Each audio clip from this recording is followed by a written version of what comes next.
नमस्कार, आप देख रहे हैं द दस्तक 24। पेश है अब तक की बड़ी खबरें। इटावा में जमीन के लालच में बेटों ने पिता को गोलियों से भून डाला। इटावा के थाना बकेवर से सनसनीखेज वारदात सामने आई। यहां दो बेटों ने जमीन के लालच में पिता को गोलियों से भून दिया और फरार हो गए।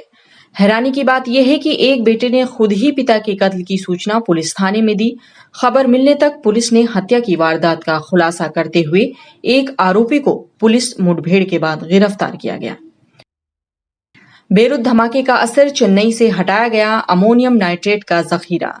लेबनान के बेरूत में हुए धमाके ने पूरी दुनिया को हिलाकर रख दिया है।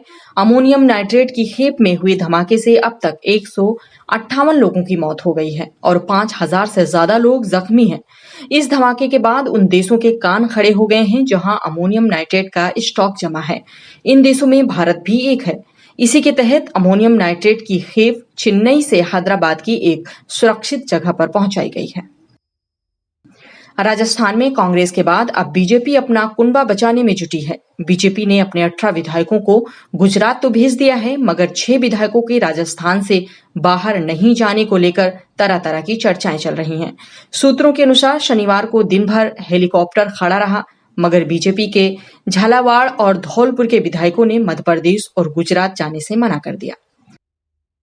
जम्मू कश्मीर के गांदरबल जिले में बादल फटा, कई घरों को पहुंचा नुकसान। इसके कारण श्रीनगर लेह राजमार्ग बंद हो गया और देश में इन दिनों कई इलाकों में बारिश और बाढ़ का प्रकोप देखा जा रहा है।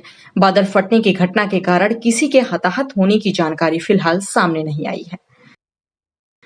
राजस्थान में विधानसभा सत्र में पायलट गुट के विधायकों के हिस्सा लेने पर सस्पेंस।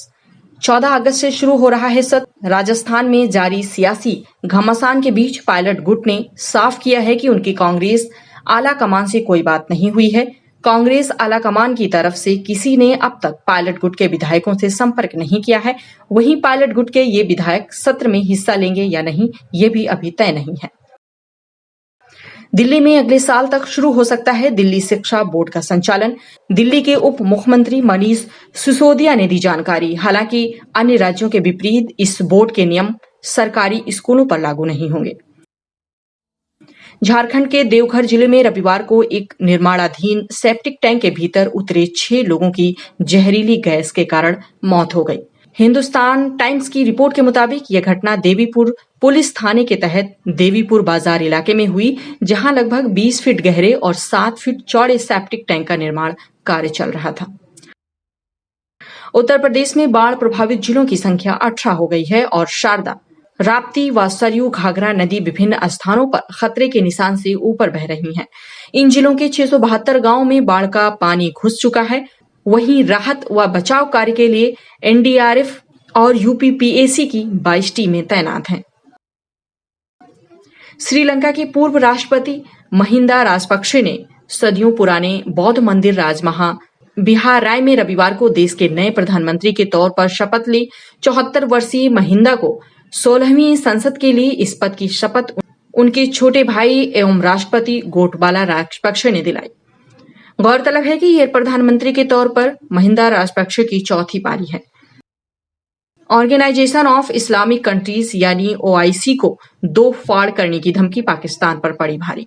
सऊदी अरब ने बंद की तेल आपूर्ति, मचा हड़कंप, पाकिस्तान ने तेल के लिए शुरू किया गिड़गिड़ाना। आज की 10 बड़ी खबरों में इतना ही। अन्य खबरों के लिए बने रहें द दस्तक 24 के साथ। हमारे साथ जुड़े रहने के लिए हमारे YouTube चैनल को सब्सक्राइब करें, साथ ही बेल आइकन को दबाएं।